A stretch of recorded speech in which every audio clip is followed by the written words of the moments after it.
Welcome to week 8 of Explore the Bible. Today we're still in the book of Exodus, but our focus is going to turn a little bit. We're also going to have the book of Leviticus in this as we think about Sanctity of Human Life Sunday. So that's a big part of what we're looking at in the passage today. Just some laws that the Lord has for the people of Israel and how they are to live when they come into the promised land. So I think we're going to like this passage. It's a little different maybe than what we're used to, but I think you're going to really like it. Before we look at it, if you haven't already, hit the subscribe button, hit the thumbs up, like button, give us a comment, tell us where you're watching from, ask a question in there. We'll be happy to answer that. And then share the video with somebody else. If you want to support our ministry, you can go to give.exposedtochrist.com. We're going to have some stuff coming out very soon about mission trips to North Carolina to do some hurricane relief. So you might be interested in that even. All right, let's look at Exodus chapter 22. You must not exploit a resident alien or oppress him, since you were resident aliens in the land of Egypt. Right here, again, we have this this whole assumption from the Lord that they're going to be taking over a land, and other people who live there are going to be not Jewish, right? So he's already building some things into them, right?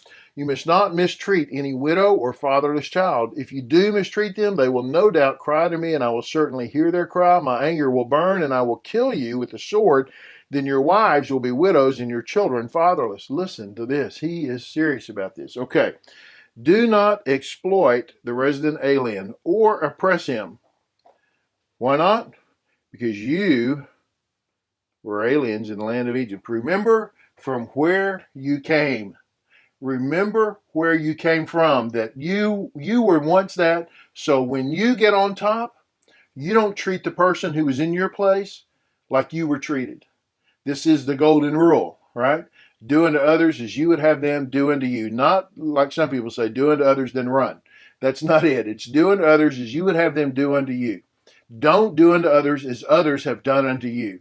When they have treated you bad, when I get to that place, I'm going to treat other people that same way. No, you do not. And this, you don't exploit them. He says, that's what happened to you. Don't you remember? So don't do this, right? And then you do not mistreat any widow or fatherless child, the orphan or the widow. You don't mistreat them. This is recognizing who the weak are in the culture, in the society. Who are the people that are powerless? Who are the people who have nothing, have no strength, have no political influence? The people who have no money, they don't have funds, they can't take care of themselves. The people who are at the mercy of others. You don't mistreat them. You don't exploit them. You don't mistreat them. And look what he says will happen if you do this, right? He says, if you do, well, they're going to cry out to me. No doubt. They're going to call out to me. He says, and I will hear their cry. Lord says, you mistreat them. They're going to pray to me, and I'm going to hear that prayer. And my anger will burn, and I will kill you. And then, he says, then your wives will be widows, and your children will be orphans. So there, the Lord just, there is not a lot of mercy here in the Lord's call to his people. Now we know there is forgiveness with repentance and all of this, right? But there is also this community standard that the Lord has laid out for them. This is how our society is going to be functioned, that the way the world has functioned almost everywhere, always, has been Darwinism, right? Survival of the fittest. The strongest survive. The strongest get what they want. The weakest have to suffer. You look at every culture all throughout the world, before Christianity certainly, and outside of Judaism, this was certainly the case. This is what happened. It's what still happens today in those worlds, those nations, those societies that do not have a Christian base, that they are ruled by the strong and the weak suffer. But it is the Christian and the Judeo-Christian influence put on by the Lord when he says, no, when we look at the weak, we take care of them. We do not punish them. We do not exploit them. We do not mistreat them. We care for them. We provide for them. That's what we do. He says, if you lend silver to my people, to the poor person among you, you must not be like a creditor to him. You must not charge him interest. If you ever take your neighbor's cloak as collateral, return it to him before sunset, for it is his only covering. It is the clothing for his body. What will he sleep in? And if he cries out to me, I will listen, because I am gracious. Okay, some people will look at this passage and they'll say, well, there shouldn't be banks, there shouldn't be mortgages, people should just lend you money with no interest. This is speaking, I believe, more about personal than it is about a banking industry kind of a thing, okay? I don't think he's talking about that. I don't think charging interest in general is sinful. But I think he is saying if somebody asks you, and especially the poor person, and you want to help them, then help them and don't charge them interest. It's not a money-making deal for you, okay? You help them.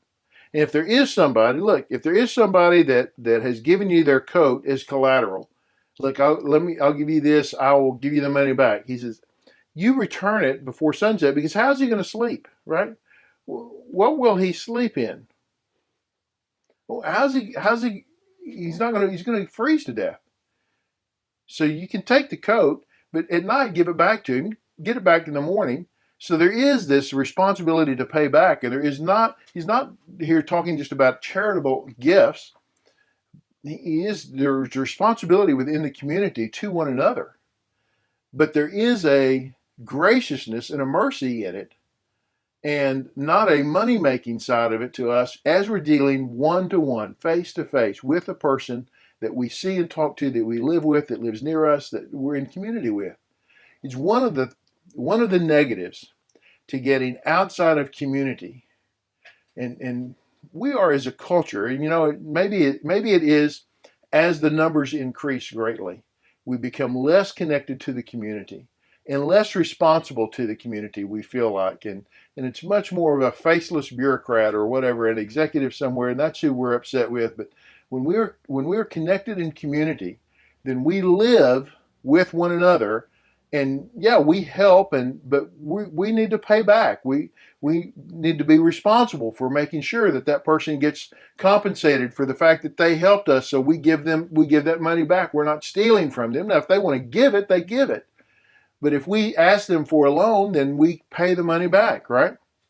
And he says, this is how we go through life. And when people are hurting, you can still hold them responsible, but be merciful. And I just think we struggle with that in large part because we live in a disconnected world where we're not living in community with others to the point where we are sensitive because we see what's going on in their life. Then he says this, when you reap the harvest of your land, this is Leviticus now, when you reap the harvest of your land, you are not to reap to the very edge of your field or gather the gleanings of your harvest. Do not strip your vineyard bare or gather its fallen grapes. Leave them for the poor and the resident alien. I am the Lord your God. Right? You don't go to the very edge. Right? You don't gather the gleanings. That's the part, if you grab some and some fell to the ground, you leave it. You don't go all the way to the edge. You leave the edges for the people that are passing by, the people that are poor, the people that don't own land and that are hurting. You help them, right? Even you don't strip your vineyard bare. You don't gather the fallen grapes. You leave them for the poor and the resident alien. This is this mercy that recognizing, okay, it's not we're going to give them everything. It is, they have to come and pick it, right? They have to come and pick it up, right? But we leave them a way to do that. This is one of the hardest things for us to balance, this idea of being merciful and being having expectation and accountability. We struggle with that, and we should struggle with that tension, right? And these passages, I think, help push us to the idea of being merciful and of recognizing that there are people that have less and that we need to be generous to them and gracious to them, but also expect. And so if you are in the poor, you don't just demand. People do not owe you. You must go and do your part. But we have to leave a place for them to get there, right? To get their part.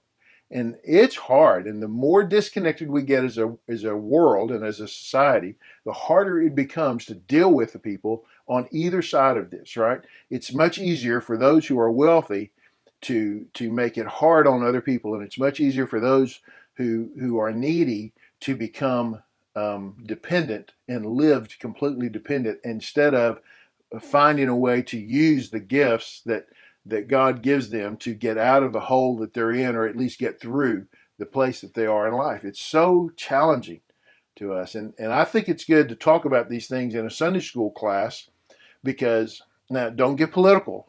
This is not a political deal. This is a Christian discipleship thing, where we struggle with how do we hold people accountable, but also be generous to them, and how does that work, even as a church does ministry, but certainly as an individual does the ministry of graciousness and generosity to others. How do we do that and still maintain a strong Christian witness? Because look, He is our Lord, right? He is watching, and He's going to see how we treat the helpless. He's going to see how we treat the widows and the fatherless, the orphans. So we need to be careful and watch that. Hey, thanks for watching. I hope this has helped you as you study this passage. Thanks for being a part of this community. Be sure and subscribe if you haven't already. What is wrong with you? Subscribe, like, comment, share. We'll see you next time.